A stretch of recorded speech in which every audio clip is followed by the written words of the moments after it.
First of all, is there any questions for the three men down here? So that's just personally, I've always shot everything that gets darker than 5. Tried to shoot everything from 12 until 5 and then leave the rest for editing. And then usually I'll find myself going back in the morning and driving back to wherever we shot and filming a couple extra bits. If you had all the stuff prepared, then you could go straight into filming. Now, most of the groups I've been in before had everything prepared beforehand, or pretty close to it. Yeah, basically have everything planned, ready to go, get timing planned as well, and be strict on that timing too. I generally leave a scene which I know I'm going to shoot at the location anyway. So time management's really, really important, and the more you can do before that midday kick-off, the idea is in your head already. Maybe some of you have got an idea. You've got one growing there already now, and probably growing even more now after tonight. He's going to help. But there's no real limit to how much dialogue you can have. Yeah. 7 minutes. 7 minutes, yes. You can show a lot. Like, you know, the term a picture says 1,000 words. Like, you can show things, you don't necessarily have to say them, because you're working with a visual medium, so you have a whole film without dialogue and still tell a story. So don't have to over-speak things and that kind of stuff. You don't over-emphasize things. You might as well just show it, but don't make it obvious. Like, I am looking at this cup. This cup is here. Always plan for less, because you will end up having more. Only record what you need to. Don't keep recording, just go cut, stop, action, cut.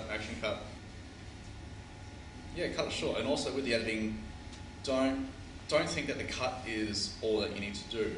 There's also the sound, which is almost as important as the actual cut.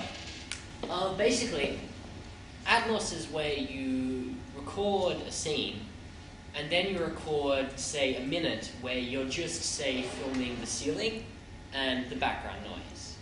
So say you had an amazing shot, your actors are all going terrifically, and then there's a bit of silence, and then you hear someone knocking over a bookshelf in the background.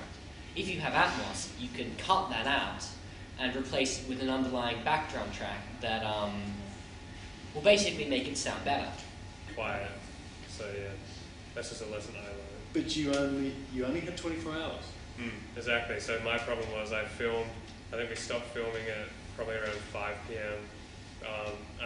We drove home, I edited up until, and then I just didn't leave enough time. We even had to then drive back and shoot more, and I just didn't leave enough time for sound. And I found.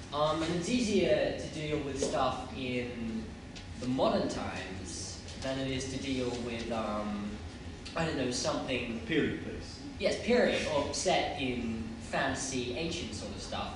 Because the costumes, unless you want to invest thousands of dollars, the costumes you're going to get are probably not going to look that great. Because what a lot of teams I've seen try to do is make it very dramatic, and almost you feel like really terrible after the film as well. And in 7 minutes it's very difficult to create a story and introduce the characters and try and get you involved in the story. And you gave a quick premise of what it was before. The difference between acting for screen and acting for stage? So, I mean, everything is important, but the actors are the centre. They are what people are going to pay attention to. Yeah, it's very much, acting is extremely important because basically the actors are portraying the story that you're telling. So that's their role. So less is more.